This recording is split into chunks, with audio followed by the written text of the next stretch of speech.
ఓం నమ శివాయ ఛానల్లోకి స్వాగతం అండి. అందరికీ నమస్కారం అండి. ఈరోజు ఈ వీడియోలో మనం తులారాశి వారి యొక్క జాతకం గురించి తెలుసుకుందాం. వీరి జీవితానికి సంబంధించినటువంటి ప్రధానమైన అంశాలు ఏంటి, అలాగే ఈ 2025 సంవత్సరం జూలై 18వ తేదీ శుక్రవారం యొక్క దినఫలాలు ఈ యొక్క తులారాశి వ్యక్తులకు ఏ విధంగా ఉండబోతున్నాయి. ఈరోజు దినఫలాల ప్రకారం ఇద్దరు వ్యక్తుల వల్ల జరిగేది తెలిస్తే మీరు ఖచ్చితంగా షాక్కి గురవుతారు. అదేవిధంగా తులారాశి వారికి ఈరోజు దినఫలాల ప్రకారం ఎటువంటి అనుకూల, ఎటువంటి ప్రతికూల పరిస్థితులైతే కనిపిస్తున్నాయి.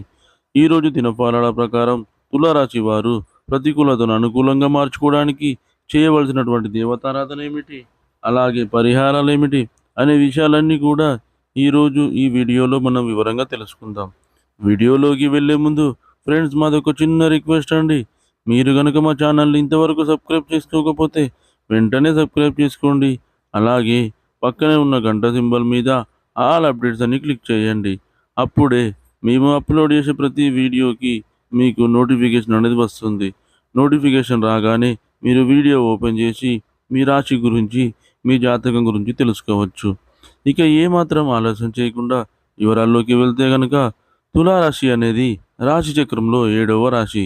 చిత్తా నక్షత్రంలోని 3, 4 పాదాలు, స్వాతి నక్షత్రంలోని 1, 2, 3, 4 పాదాలు, విశాఖ నక్షత్రంలోని 1, 2, 3 పాదాల్లో జన్మించిన వ్యక్తులు తులారాశి కిందికి వస్తారు.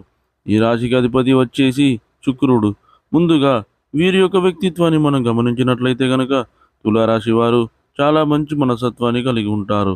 అలాగే అలంకార ప్రియత్వాన్ని కూడా వీరు కలిగి ఉంటారు. అందంపై ఆసక్తి అనేది వీరికి అధికంగా ఉంటుంది. ఆకర్షణీయంగా, అందంగా కనిపించాలనే తపన కూడా వీరిలో ఎక్కువ కనిపిస్తూ ఉంటుంది. జీవితాన్ని ఎప్పుడు కూడా ఛాలెంజింగ్గా తీసుకుంటారు. జీవితంలో ఎదురైన అపజయాలను చూసి కృంగిపోకుండా ఆత్మవిశ్వాసంతో అడుగులు ముందుకు వేసి అనేక విజయాలు సాధిస్తూ ఉంటారు. అలాగే జీవితంలో మీరు నిరాశకి లోనైన సందర్భాల్లో కూడా ఆత్మవిశ్వాసాన్ని కోల్పోకుండా ముందడుగు వేసి ప్రయత్నాలు చేస్తూ ఉంటారు.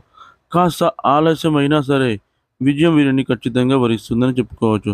అయితే విజయం ఏది కూడా అంత సులభంగా పొందుకోలేరు కాబట్టి విజయం పొందుకునే క్రమంలో